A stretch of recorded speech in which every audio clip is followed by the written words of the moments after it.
Every night you close your eyes and you slip into another world. A world where the rules of logic do not apply, where you can fly or breathe underwater.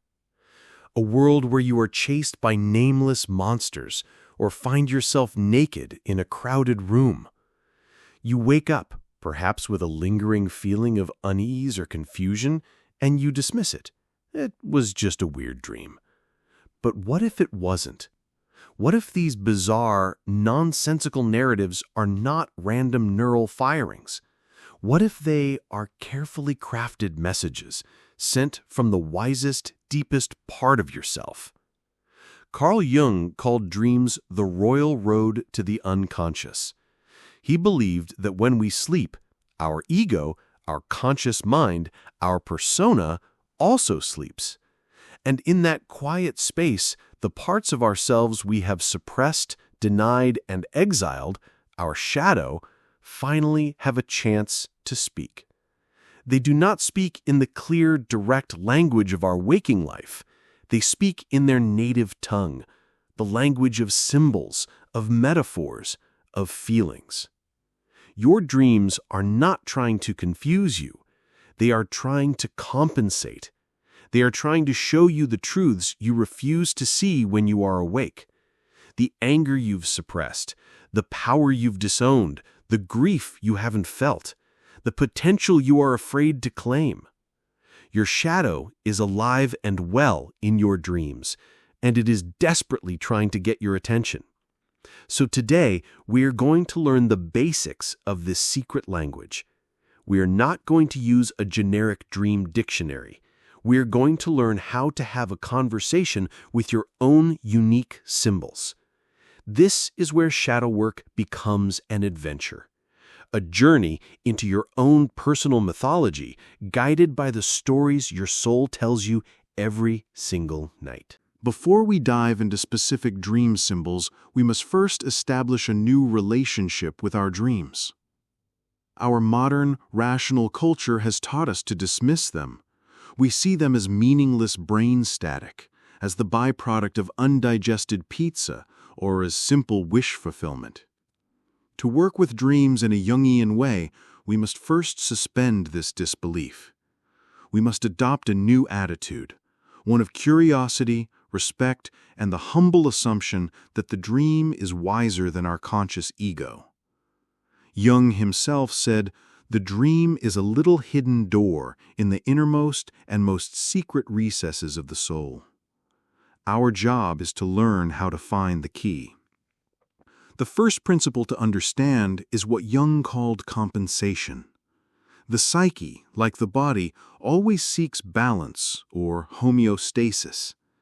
Your conscious mind, particularly if you are a people pleaser, often adopts a very one-sided attitude.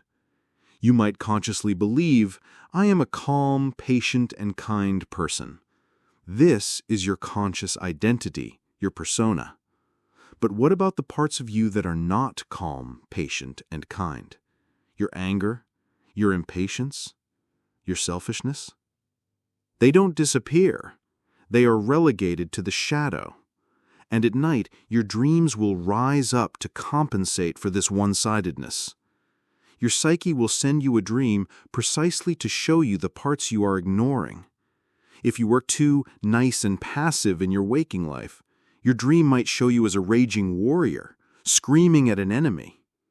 If you were too controlled and responsible, your dream might show you dancing naked in a field, wild and free. The dream is not random. It is a balancing agent. It is the psyche's attempt to say, "Hey, you're leaning too far in one direction. Don't forget about this other crucial part of you." The dream is always arguing for your wholeness. With this principle in mind, let's explore some of the most common ways the shadow appears in the dreams of the overwhelmed giver. One of the most frequent themes is the anxiety dream. These are the dreams where you are being chased. You are running from a monster, a dark figure, a nameless threat. You feel a profound sense of terror and panic. You wake up with your heart pounding. Our instinct is to focus on the monster, What does the monster mean? But a Jungian approach invites you to turn around. The real question is not, what am I running from, but what part of myself am I running from? Often the monster chasing you is a personification of a powerful, disowned part of your own psyche. It might be your suppressed anger. It might be your unexpressed creative power, which feels terrifying to claim. It might be your own ambition, which you have labeled as selfish. The dream is not telling you that an external monster is after you. It is telling you that you are terrified of a part of your own inner power.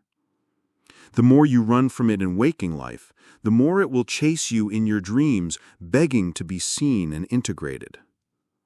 Another common theme is the inadequacy dream. This is the dream where you find yourself naked in public, or you are about to take a final exam for a class you never attended, or you are on stage to give a speech, but you have no notes and don't know what to say. The dominant feeling is one of exposure, shame, and complete unpreparedness. These dreams are often a direct communication from the shadow about the persona. They are revealing the lie of the "I've got it all together" mask. The dream is saying this performance of competence and perfection is a fraud. Underneath it, you feel like an imposter. You feel exposed. It is the shadow's way of puncturing the inflation of the ego. It is calling for a more honest and vulnerable way of being, one that acknowledges your fears and imperfections rather than trying to hide them. Pause for a moment. Have you had these dreams? The chase, the exposure? Instead of seeing them as a sign of your anxiety or inadequacy, could you consider them a message? A message from your soul asking you to stop running and to take off the mask. So how do we begin this work? It starts with a simple yet profound act, honoring the dream by writing it down. This is the most critical first step, and it cannot be skipped.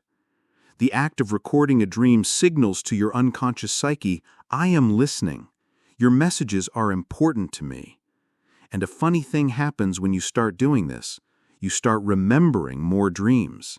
The psyche, feeling heard, begins to speak more clearly.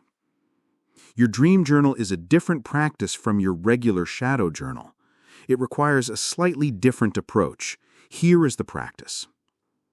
Set the intention. Before you fall asleep, place your journal and a pen by your bed. As you are drifting off, set a gentle intention. You can say to yourself, tonight I am open to receiving wisdom from my dreams. I would like to remember what my soul has to say. This simple act primes your mind to pay attention. Capture in the morning fog. When you wake up, do not move. Do not check your phone.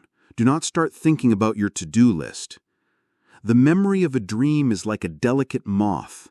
The slightest disturbance of the waking mind will cause it to fly away. Stay in that liminal state between sleeping and waking, the hypnopompic state. Feel first, then think. Try to recall the dominant feeling of the dream before you try to recall the plot. Were you scared, joyful, sad, anxious?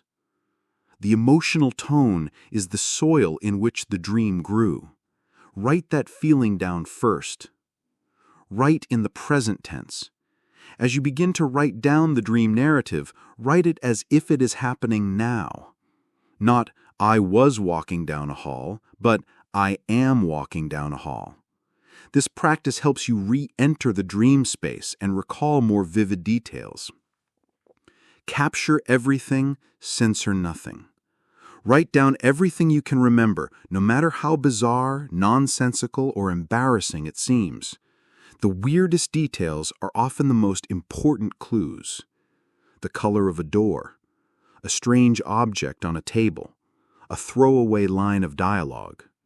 Do not try to interpret or make sense of it yet. Just be a good scribe. Your only job at this stage is to capture the raw data from the field. By consistently doing this, you are building a bridge between your conscious and unconscious worlds. You are creating a rich library of your own personal mythology. You are gathering the raw material, the sacred texts, from which you can begin to understand the secret language of your own soul.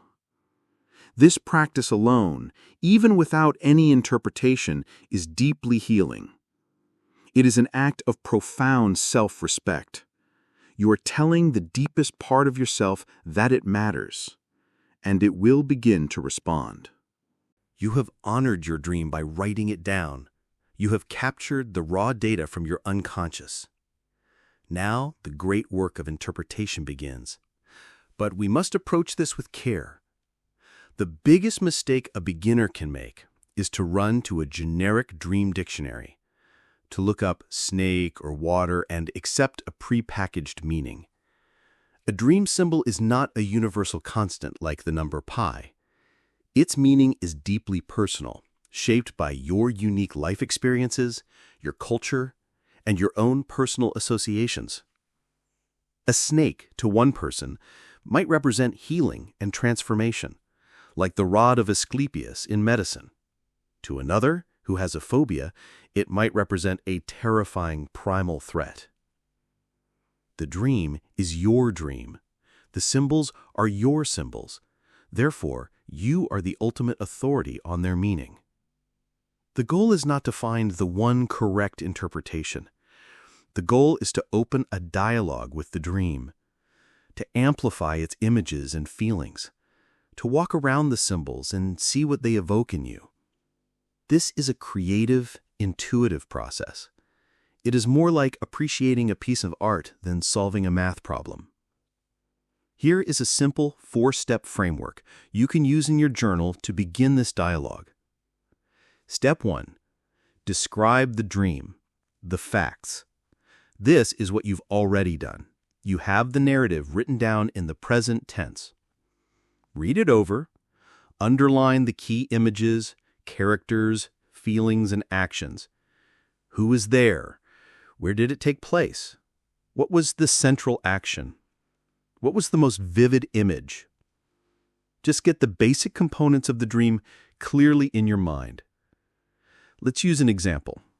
Imagine a woman, let's call her Sarah, has this dream. I am in my childhood home, but it's dark and neglected. I hear a crying sound coming from the basement. I am afraid to go down, but I know I have to. I open the door, and in the corner is a small, dirty cage. Inside the cage is a beautiful, vibrant songbird, but it has lost all its feathers and cannot sing.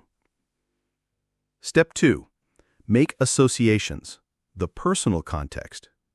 This is where you connect the dream images to your own life. You take each key element from step 1 and brainstorm what it means to you. Forget the dictionaries.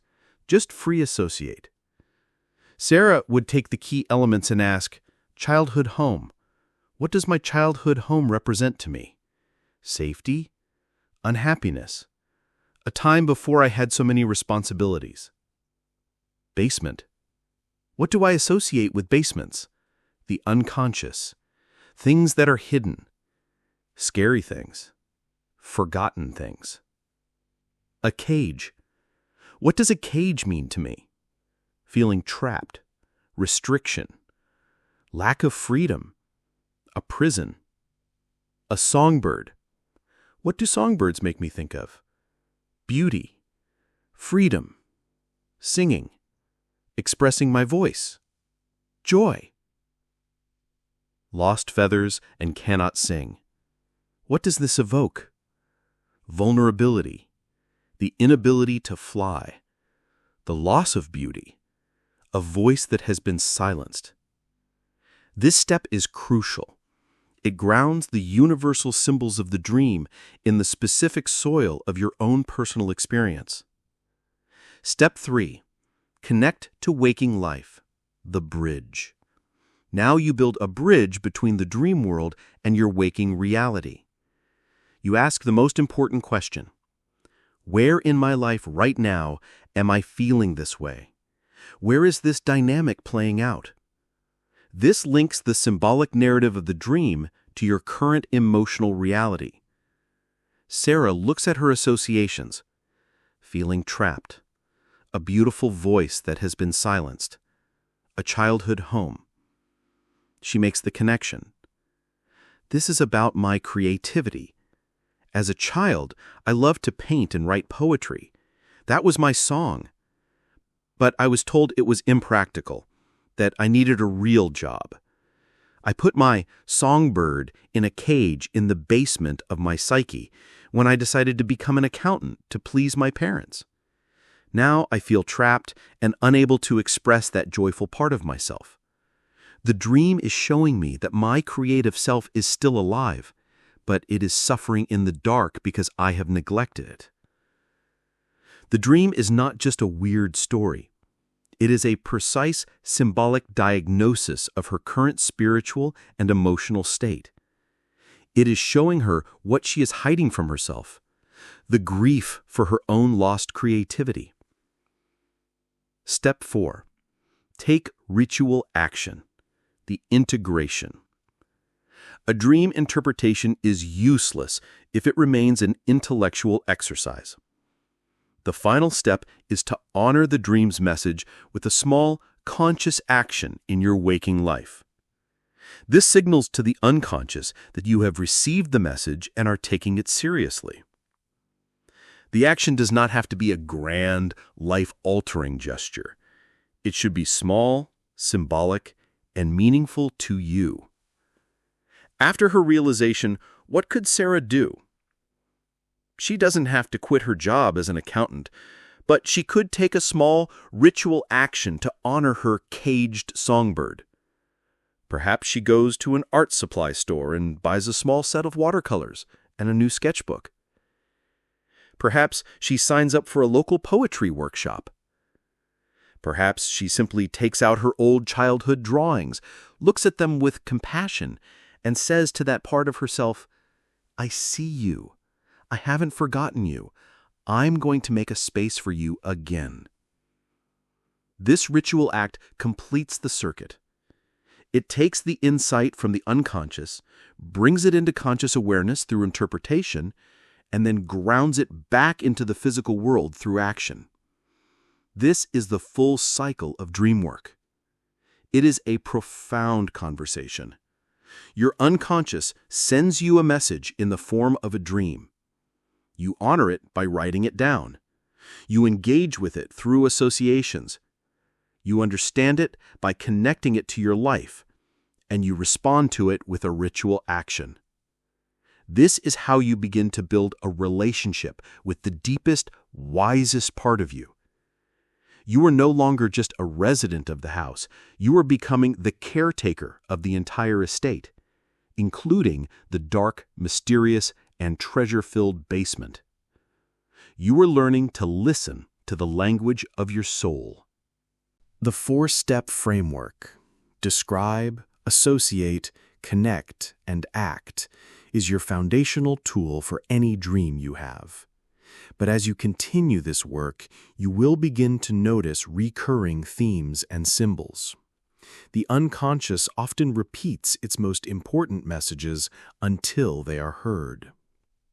Let's now explore a few more common dream scenarios that are particularly relevant to the shadow of the people-pleaser and how we might begin to work with them. One very common dream is the dream of the neglected house. You dream that you are in a beautiful, familiar house, perhaps your current home or your childhood home, but you discover a room you never knew existed. Or you find that the attic is full of cobwebs and forgotten treasures. Or you go down into the basement and find that it is flooded or full of frightening things. The house, in dream language, is almost always a symbol for your own psyche, your own self. The main floors, the ones you keep clean and presentable, represent your conscious mind, your persona. The attic often represents your higher thoughts, your spirituality, your untapped potentials, the things you've stored away. And the basement, The basement is almost always the domain of the shadow and the deep unconscious. So if you dream of a flooded basement, your psyche is likely telling you that you are being overwhelmed by suppressed emotions. Water is a classic symbol for emotion. It's a warning that the feelings you've been pushing down are beginning to rise and threaten the foundation of your house. If you dream of finding a hidden, neglected room, your psyche is showing you a part of yourself that has been closed off and forgotten. Perhaps it's a dusty art studio, symbolizing your abandoned creativity. Perhaps it's a child's playroom, symbolizing your own neglected inner child who longs for play and joy. The dream is an invitation.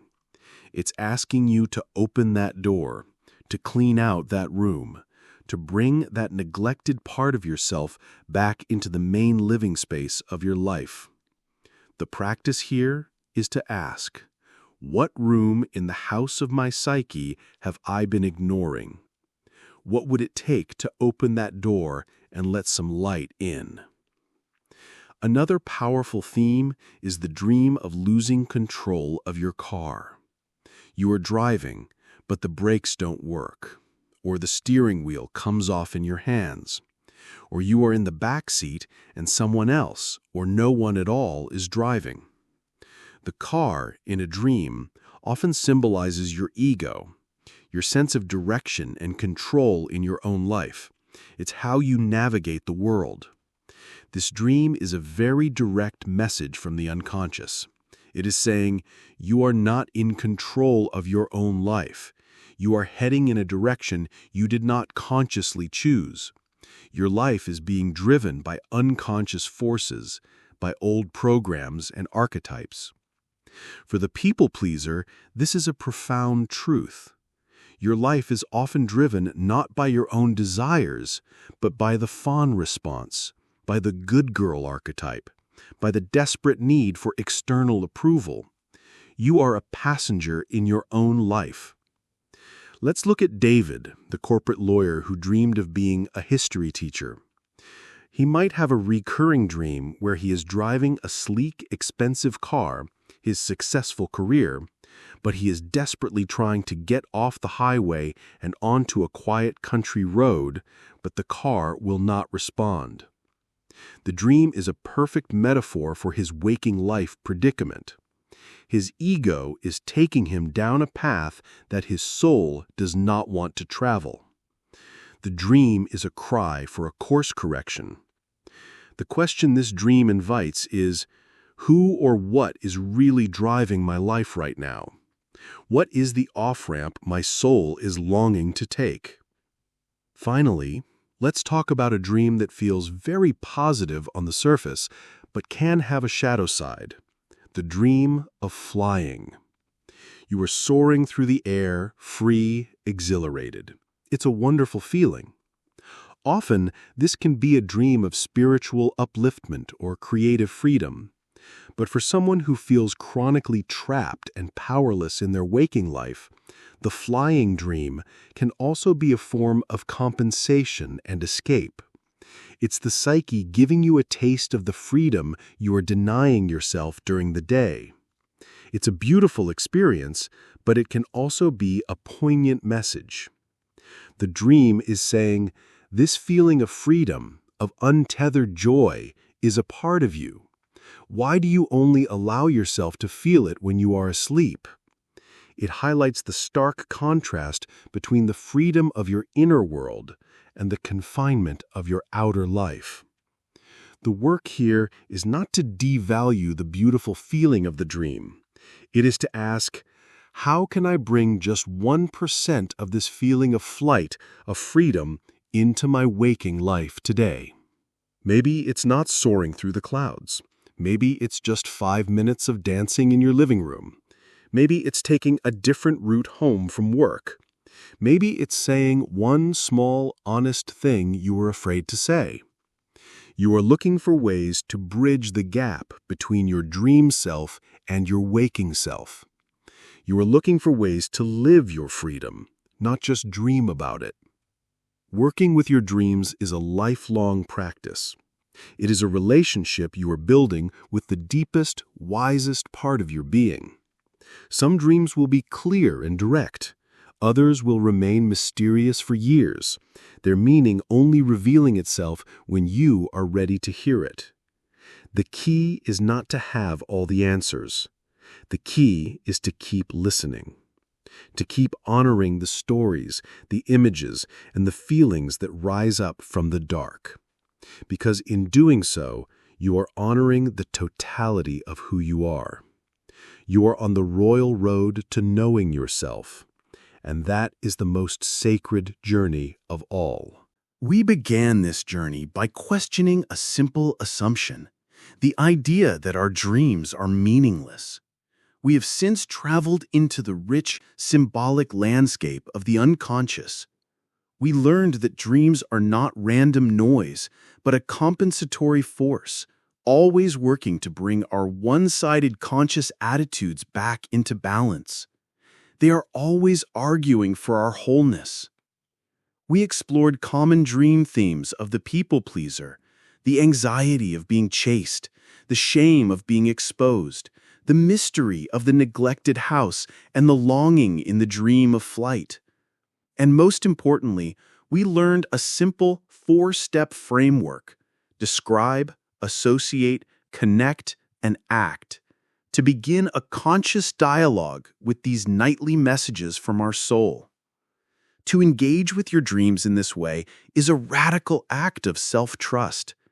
It is a declaration that the wisdom you seek is not only found in external books or teachers, but also arises, fresh and unique, from within your own being every single night.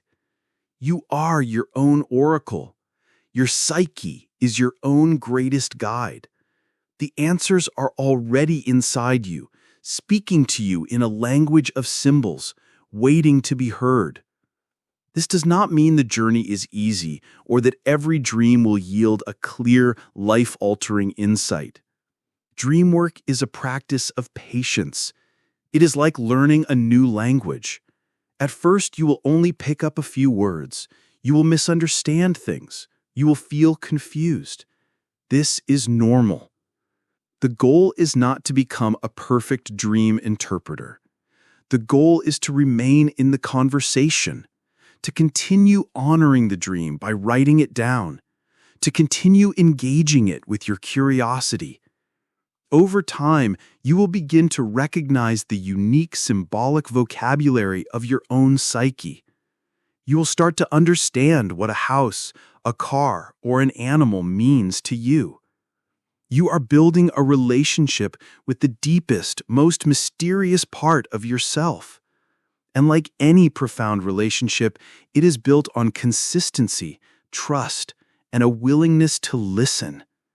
As you become more fluent in this inner language, you will gain an invaluable resource for your waking life. Your dreams will become a trusted advisor. They will warn you when your life is going off course. They will show you the parts of your shadow that need attention and integration. They will reveal the golden potentials you are afraid to claim. They will guide you, nudge you, and relentlessly call you home to a more authentic and whole version of yourself. But this inner work, this dialogue with dreams, does not happen in a vacuum. We live in a world of other people, and as we become more aware of our own inner dynamics, we also become more aware of how these dynamics play out in our relationships. We have touched on the concept of projection before, the idea that we see our own disowned parts in others. But this mechanism is so powerful, so pervasive, and so critical to understand that it deserves its own dedicated exploration. Why is it that specific people can annoy us so intensely?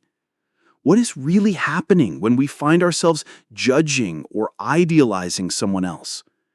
How does this unconscious act of projection secretly run our friendships, our family dynamics, and our romantic partnerships? To truly master our inner world, we must understand how we project it onto the outer world. And diving deep into the mechanics of projection is precisely where our journey will take us next.